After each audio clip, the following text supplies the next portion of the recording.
Hello everybody, my name is Arghyadeep Acharya. Today I'll be presenting you my new project. It's an inventory management system.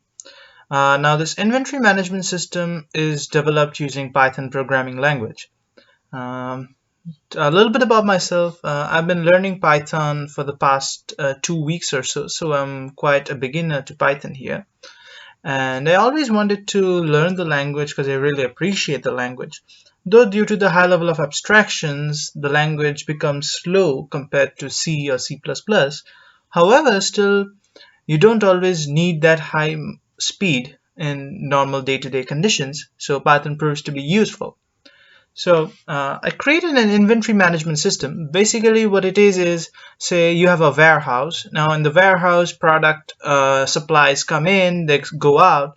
So the warehouse receives products and the warehouse supplies products. So the supplies and receivables are dealt using inventory management system. So without any further ado, let me show you the readme.md file. So this is the readme.md file. So I'll try to put the entire source code in GitHub soon. So I'll update the description of this YouTube video with that. So you can always go and look at that. And you can pause the video and read the project documentation right now. So this is the project documentation. So it approximately has 4193 lines of code. 32 utility functions, the driver function, that is the main function. And the reason for using Python here was one of the major reasons was using SQLite 3. It's a very lightweight database management solution which doesn't require any server, so the data is stored permanently, but the data is stored in your own system. So, and the database type is obviously SQL. So how to initiate and run the project. So the project requires Python 3 on your machine, Python 2 also. So first you need to open the terminal, clone the project from GitHub if you can want, and store it in your computer. And then using the command line, you first need to navigate to the directory where the clone of the project that you just cloned is stored using the cd command. So once you are in the project library, say if you are using this entire inventory management system for the first time, you need to generate the databases. Now to generate the databases, you need to type the following command as I'm highlighting right now, python main_prog.py generate. So this just generates all the databases. There is one database, but all the tables inside that database. And for the next time onwards, when you want to use the entire system, you initiate this command, python main_prog.py use. So basically this generate is a role of a system administrator when he's setting up the system for the first time. And the warehouse employees can simply use the use command to run the program. This use and generate have been done using system arguments, command line arguments. For that, I had to import the sys library. All right, so this is a little bit about the project. I won't be reiterating each and every word, so you can just pause and look at it. So I would want to point here. So in the real world, a basic warehouse has three components, as I have written. The first is receiving shipment of a product or item from a supplier, supplying shipment of this product to a distributor. So you can assume that for the warehouse, the supplier is the shop from where it is buying, and the distributor is its customer. But the warehouse also needs to manage the inventory, so it can create new products / items. So when you're receiving a shipment of a product, the product description needs to be in the system. So you can create a new product or item from here. You can view details of an existing product, including, which is very important, its current quantity in the warehouse, which is stock quantity. So you can also view past product receivables and supplies. These are called records or transactions, which you can view. You can create new supplier profiles, new distributor profiles. Also, you can view and edit the supplier profiles and the distributor profiles. Now, there is one more thing. In a warehouse, the products that are existing can get damaged or may get expired. So when that happens, you need to add that record because the stock quantity needs to decrease. So here's the next important part. All the above functionality and more can be done using this system. Now, there are three primary ways that can alter the stock of an item in the warehouse. This is very important. One is a shipment receivable. This increases the stock quantity of that item. The second one is supplying shipment. This decreases the stock quantity of that item. And the third is damage or expiry of an item while it is stored in the warehouse. This decreases the stock quantity of that item. Also, here are the 32 utility functions down below. So there are these. So I've tried to maintain as much modularity as possible using so many utility functions. Now do note that this program just contains a single file, which is main_prog.py. So the reason for choosing just a single file is since this has technically one utility, creating various utility function makes sense, but creating many files can just become a headache to navigate. You can always navigate inside a file to all the different functions and you can edit them or delete them. So that's why I haven't used it. So now let's look at some hands-on action, right? So first, let me open the terminal. So first, let me navigate to the directory. So currently you can see that it's in inventory management system. It's in my main directory. So let me just run cd. So I'm now in my main directory. Cd, let's type inventory management system. All right, so we are inside the inventory management system. So now first, since this is the first time we are using it, so let's generate the database. So as I told you just now, what you do, type this python main_prog.py generate. Since there was no error messages or so, this has been successfully generated. Also, you can see that here, this is the stock management.db. .db signifies it's a database file. So our database has been successfully created. Now let's use it. Now let's use the program. Python main_prog.py use. All right. So we are in the welcome screen, and this is the menu. So you have three options right out of the bag. First is creating a new user account. So a new warehouse employee can create a new account. You can log in or can exit. So for exit, I have given multiple options. You can either press capital Q, it exits. Then you can click small q, it will again exit. Or even you can type the word exit in any way you want, and then it will also exit. So a couple of ways there. All right, so now first let's create a user account, right? So first the name. So let's just give a name.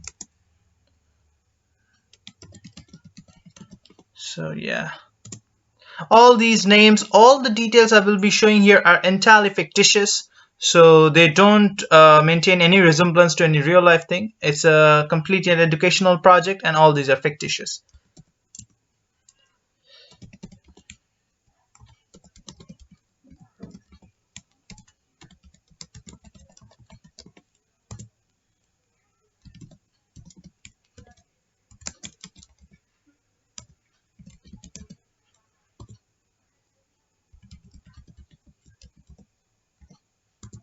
Alright, so now let's enter the password. So this is the password that I want. Let me confirm the password. So as you can see that my user account has been successfully created, and the user ID is EMPUSER0001.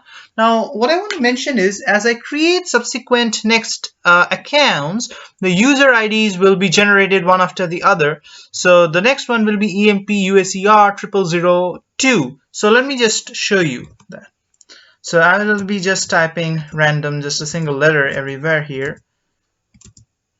You see? EMPUSER0002. So this is how I've set it up, so that every time a new person creates an account, it fetches how many existing users there are, increments, and gives you a new user ID. All right, so now let's log in. All right, so first we have to enter our user ID. So let's use our user ID. All right. So a good point to mention here is that I have been using a hashing function for enhanced security so that the password that a user types in that is not stored as plain text in the database, it's stored as a ciphertext in the database. And so every time you enter your password, it gets converted to ciphertext, and the ciphertext that is just generated right now and the one stored in the database are compared, and if they match, you're granted entry. All right, so here we have a lot and lots of features here. So let's go one by one. So let's create a new product. All right, so let's say the name of the item is, say, a shampoo. All right, weight of the item is, say, 250 grams. The price of the item is, say, I don't know, $17.85 maybe. I don't know, that's really expensive shampoo, but still, let's go. Item type, it's let's say bath and cosmetic maybe.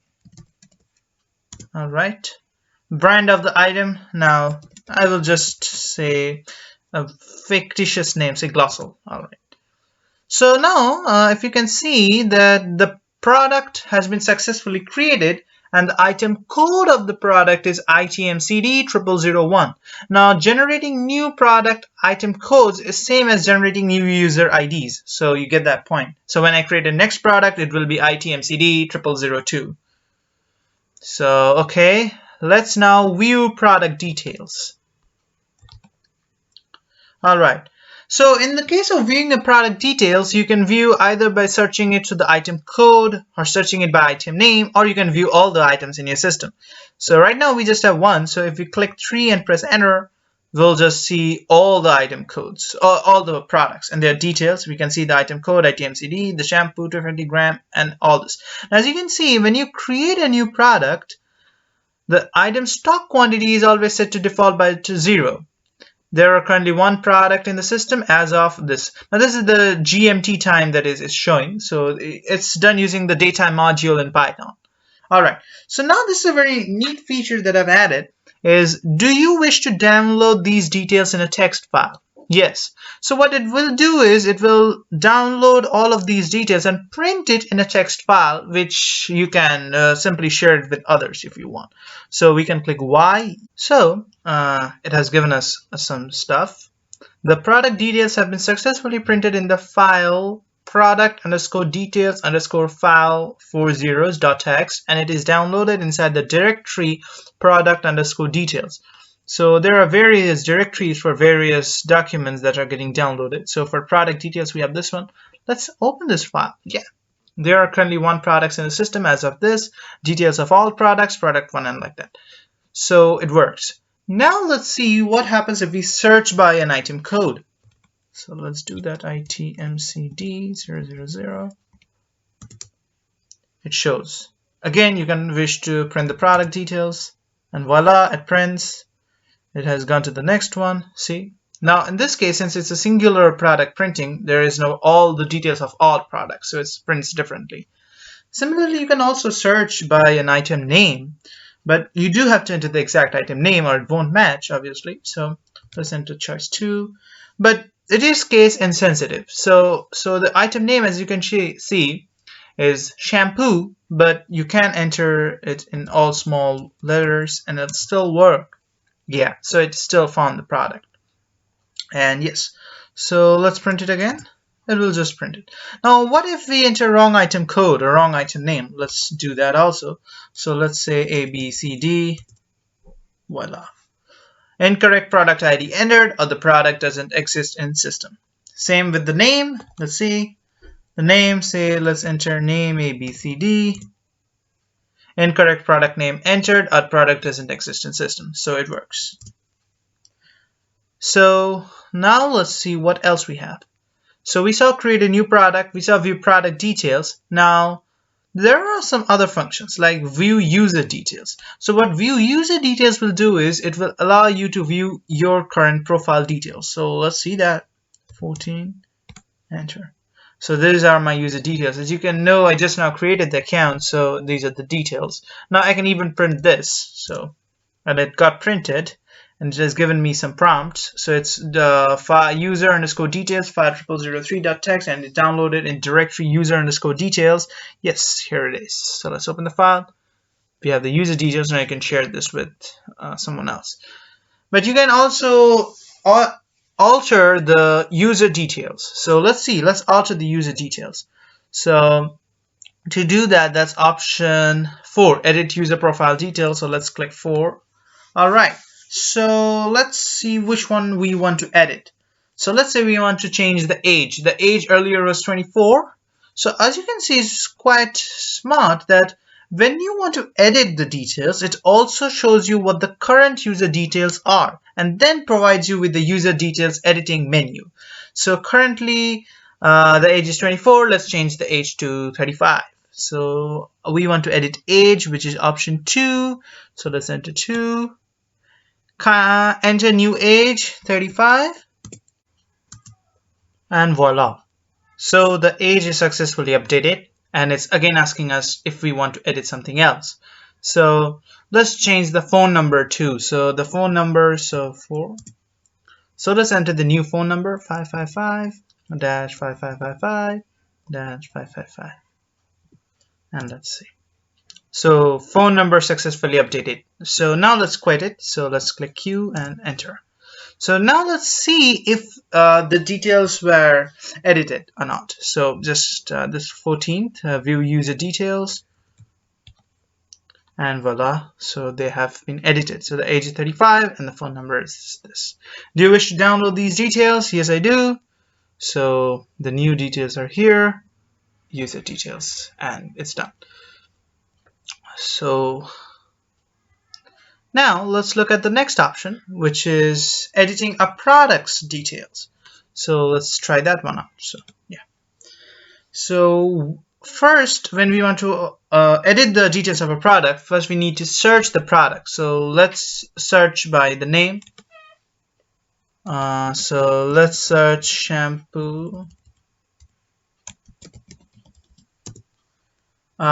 So yeah, we found the shampoo. We found everything. So say we want to edit the weight of the shampoo, change it from 250 grams to 400 grams. So edit weight is 2. Let's enter the new weight, 400 grams. And voila, it's done. Item weight successfully updated.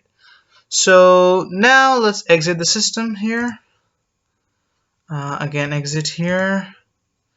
And let's see the details of the product. See whether it is edited or not. View product details, option 2. So clicking 2. Search by items. Let's ITMCD 0001. Yes, it's 400 grams. So the details have been edited. Do you want to download these details? Yes, I do. And the details have been downloaded in this file. You can see. No, not this one here. Yeah, 400 grams. So that was fine. So in the next part, we'll explore how to create new supplier profiles, edit the supplier profiles, and view supplier profiles, and create distributor profiles, view those distributor profiles, and edit those distributor profiles. So till then, let's move on. So right now I will show how to create a supplier profile and view the supplier profiles and edit the supplier details. But for the distributor part, I will do it behind the scenes, because if I do all of this in screen while recording, it will the YouTube video will be too long. So the distributor profiles, I'll do it behind the scenes, but you will see how it works when you supply a shipment to a distributor. So let's create a supplier. The 5th option is it. Create a new supplier, 5th, yes. Welcome to create supplier menu. So supplier name is, say, Hendrix Supply Chain. The email, hendrix.supply@hsupply.com. Phone is, all is fictitious, address 5th Street,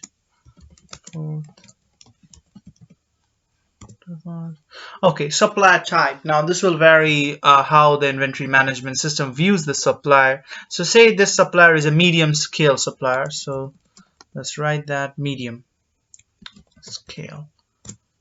All right, and the supplier has been created. It gives us some prompts. The supplier profile has been successfully created, and the supplier code is SUPLR0001. So let's view the supply details. The viewing option is view supply details option 7. So let's enter 7. Here again, we can search the supplier by its ID, name, and we can view all the suppliers. So let's first view all the suppliers. There's only one since we created just one. So we can print these details using yes, and the downloaded details have been done. So here you can see supplier details. Yeah, all it's done. You can pause the video and see for yourself also. So let's see if we want to search individually. So search by supplier ID, SUPLR0001, that was the ID. Yeah. And then we can also search by the name, Hendrik Supply Chain. So let's search by the name. So yeah, so it also finds using supplier name. And let's print these details. So it again prints it. This time, since it's a single supplier's details, it's in a different format, almost similar. So now we'll go to edit a supplier's details. So let's exit from this view window. Okay, edit supplier details option 9. So yeah. Okay, search by supplier ID. So yeah, let's search by supplier ID. Okay, what do you want to edit? So say we want to edit the supply type from medium scale to large scale. So let's edit the supply type. It's option 5. Let's enter large scale and enter. Supply type successfully updated. So let's exit the system here. Okay, so now let's log in back again and see.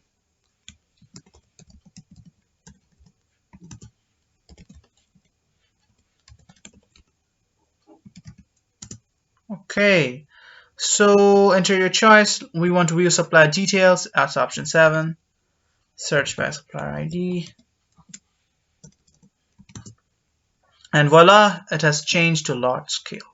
So in the next video, there will be 3 videos in this video series. This was the part 1.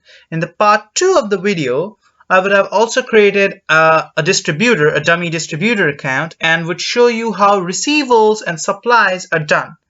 And in the final video, that will also be a little bit longer, in that video I will show you how a warehouse employee can view all the past supplies and receivables that were done using the system. So till then, goodbye.